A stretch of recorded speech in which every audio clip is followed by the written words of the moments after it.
So another thought I had too, just coming off of a few rough days, was how do you recover?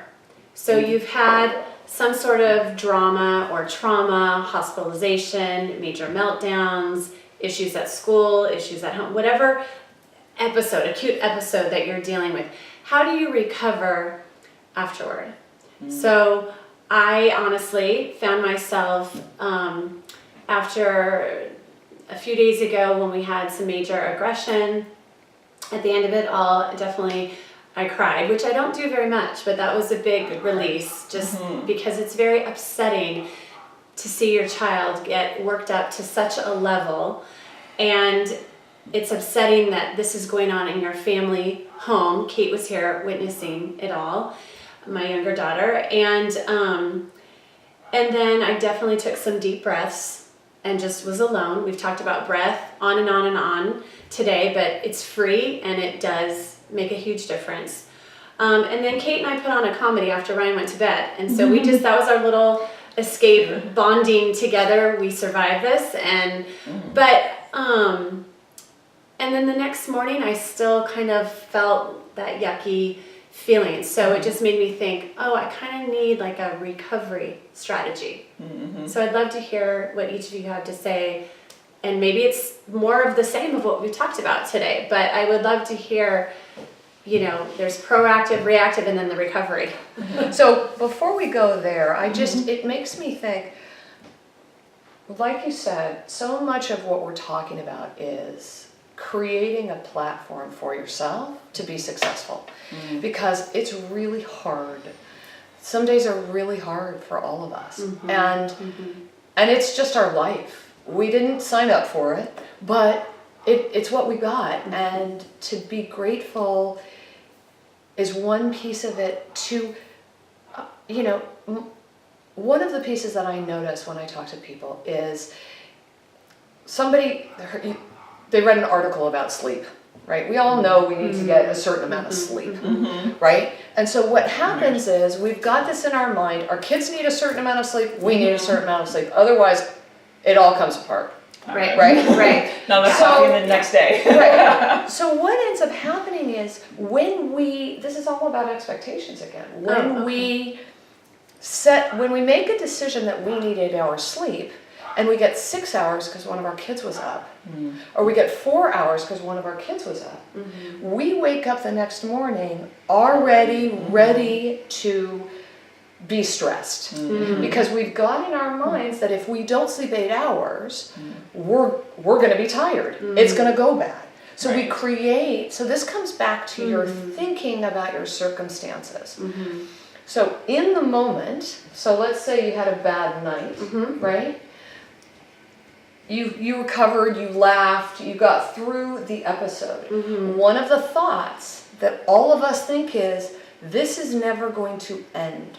When is this going to stop? Right. I can't take it anymore.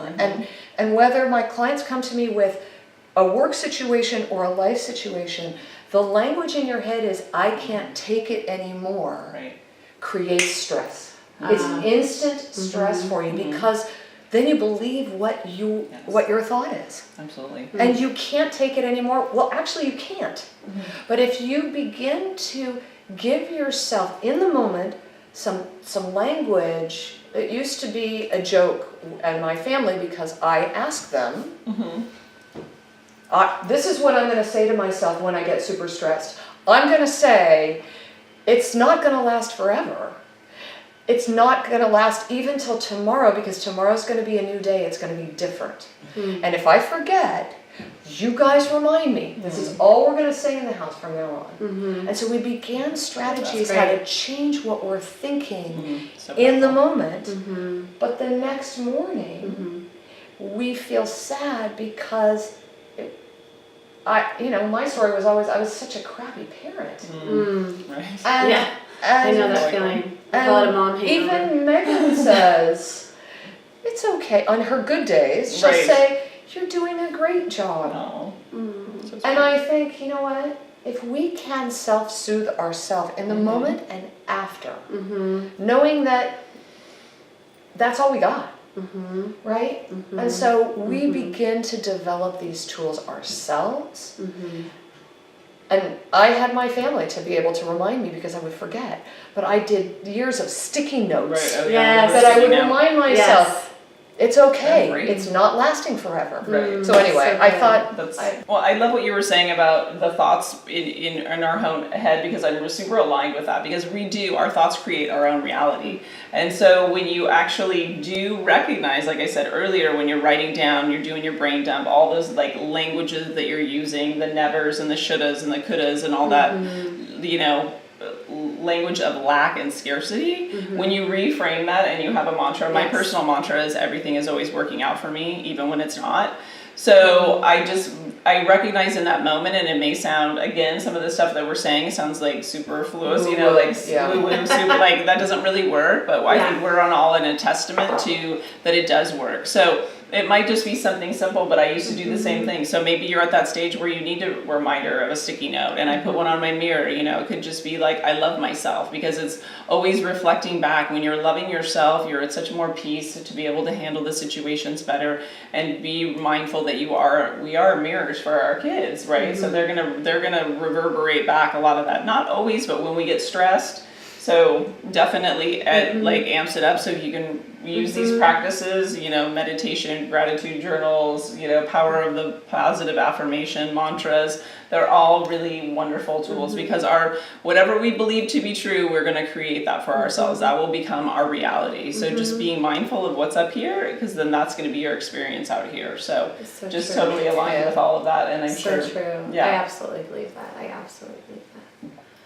And why I created We Are Brave Together is for connection and community, so that moms can know that they are not alone, because motherhood is isolating anyways, and then you add disability or any kind of medical or psychiatric or psychological challenges, then you feel like, oh, well, I'm different, and motherhood is different, and the child's different, and this is not what I thought it was going to be. But then when you get together with other special needs moms or other moms who have similar diagnoses, and it doesn't even have to be the same diagnosis, we're all dealing with some sort of ache and challenge with our kiddos, and it's comforting to be in the presence of other moms. And it doesn't have to be a giant group, it can be one or two other moms. But I do believe in the power of gathering, and when we're together, we can encourage each other, we can validate each other and not judge each other for our emotions or bad reactions, or how we handle things, or if we're just angry or bitter or resentful in the moment, we can help each other through that. And so, connection is really, really important. And I mean, from the beginning, Chris and I have lived our life out loud, and I've been blogging since 2012. I'm very open, I'm very honest. Not everybody has to do that. Not everybody needs to go on social media and share their story, but you need to have a few people in your corner that really, really know what's going on and can build you up. And sometimes it's our family and friends that we had before the diagnosis, and sometimes it's not, honestly. I talk to moms all the time, and there are struggles within families to really help and support and embrace and offer childcare and or any kind of emotional support. They just don't quite get it, and we have to forgive the people who don't get it. But surround yourself with a few people that do, and get to a support group in your area, get to a Facebook group, whether it's ours or something that's diagnosis specific or town specific. There is just so much strength in numbers, really. That sounds so cliche, but it's true. It's true. Absolutely true.